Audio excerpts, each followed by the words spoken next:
Oh boy, they're having a harder and harder time hiding the true economic disaster that's unfolding. We have unemployment claims, quote, unexpectedly rising to 898,000 during the past week. That's a number that just came out today. Hey everybody, JJ here. It is Thursday, October 15th, 2020. Appreciate you joining in here. So here's the chart here, CNBC article, unemployment claims 898 when we did see a bit of a downtrend up until now, but we told you this recovery is not going to be a V-shaped recovery. It may be for some people. That's why we call it a K-shaped recovery. The top 10% are doing very well. Most of the poor and the middle class are living paycheck to paycheck and now living stimulus to stimulus. The enhanced unemployment benefits are the only thing, in many cases, keeping people's heads above water. We have millions of Americans reading the headlines every day, trying to figure out if and when the next stimulus check may be sent out. Millions of people can't pay their rent, their mortgages. People can't pay their utility bills in many cases. Debt continues to climb in all areas. The only debt instrument that's not rising is credit card debt, and a lot of that has to do with just less options to people for people to go out and spend money because of the shutdowns. All right, but let's look at it from a bigger lens here. We have an uptick in newly unemployed, even with unprecedented amounts of central bank quote-unquote stimulus. Now, some people hear the word stimulus, they're like, well, there's no stimulus, we're not getting checks, where's the stimulus? Well, stimulus is increasing the money supply, allowing the banks to lend, liquefying the banks, and in this case, the Fed no longer needs to prop up the banks. The banks can now lend unlimited amounts of money. There's no reserve requirement. That's huge, and I know I say that in several reports. I try to say that as often as possible because I feel like that's one of the biggest underreported news items when it comes to the financial system and economics. I hardly hear anyone talking about that. Right? They're also stimulating the economy. We have sectors being bailed out, complete industries being bailed out in some cases. Let's take a look at a recent report here. This is out of Mish Talk, and this has to do with the money supply. Over 23% of all U.S. dollars were created in the past year. So look at this on the far right here. Look at this increase in the money creation. This is the M2 money stock. And look at the 2008 financial crisis, the uptick there. So we have dwarfed the 2008 financial crisis level of monetary stimulus being pumped into the economy and the banking system, the rescue programs, enhanced unemployment benefits, all of the above. And now we have entire states that are likely to need bailouts. Just take a look at the state of Illinois, what's happening there. What a disaster. So Illinois, a state with some of the highest taxes anywhere, is begging for a bailout. Now, will they get it? Well, there's a lot of politics involved in it.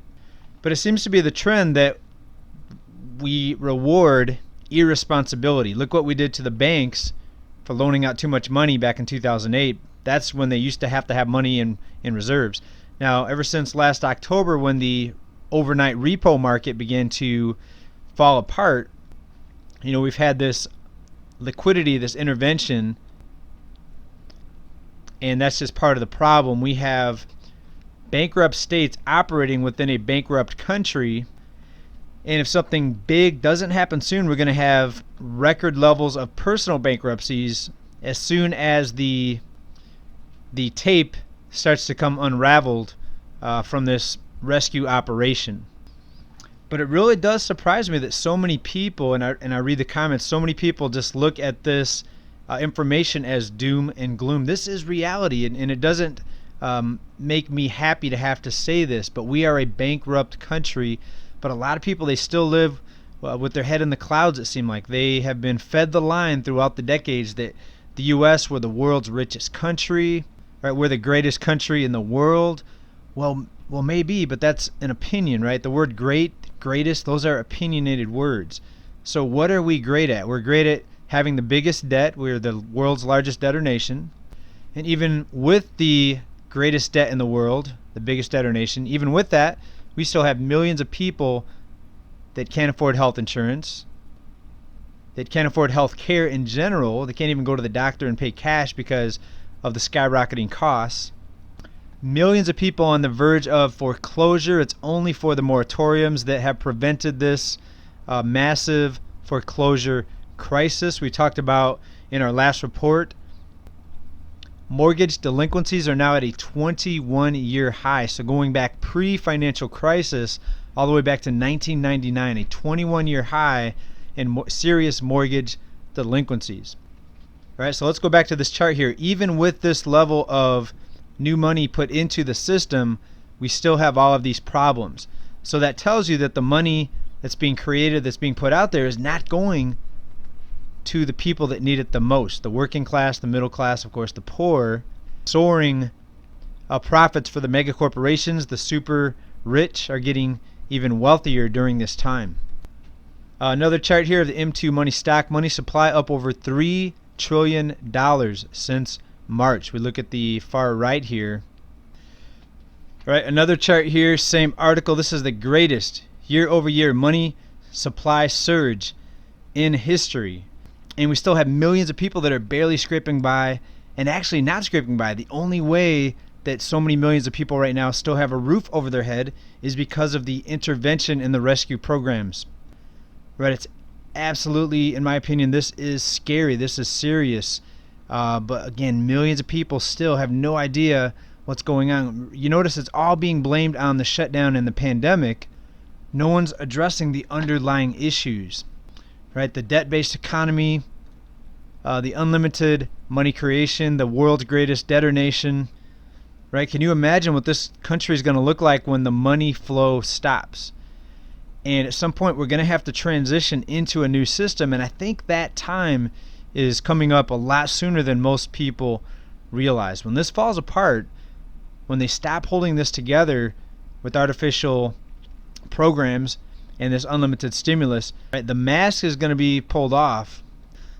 This is going to be a rude awakening for a lot of people. And the ones that are going to be the most prepared, in my opinion, are going to have cash and hard assets. Now, could the cash become valueless? Well, it's already losing its value. Look at the rising prices and the rising costs of living. When you look at food, home prices, the cost of insurance, I mean, everywhere you look, the cost of living is rising.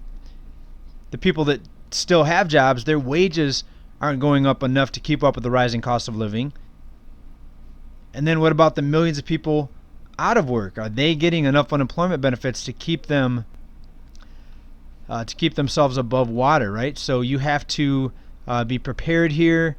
In the financial crisis, 2007, 2008, hardly anyone was talking about preparing for a downturn.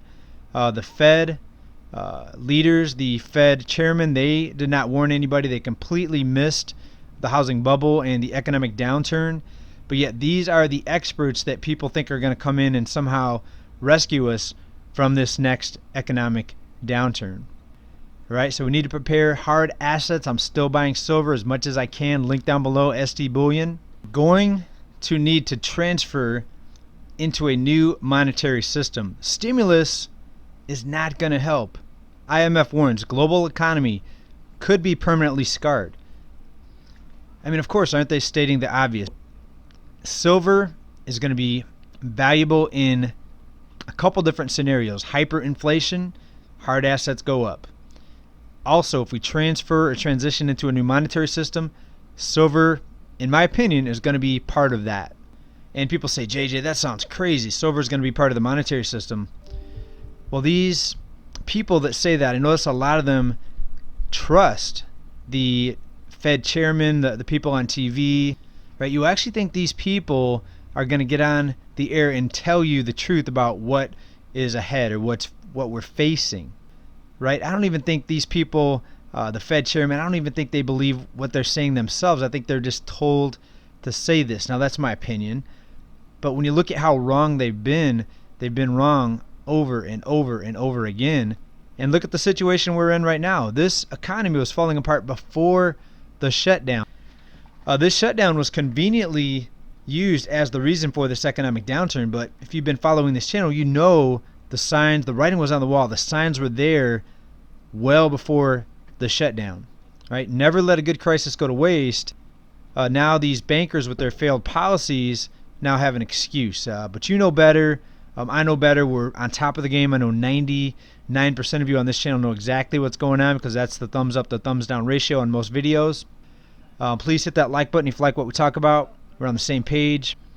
If I'm wrong, let me know what's the truth down in comments. I'd like to hear from you, from the 1% that seem to disagree or give thumbs down. Either way, thanks for being here. Love you all. Bye for now.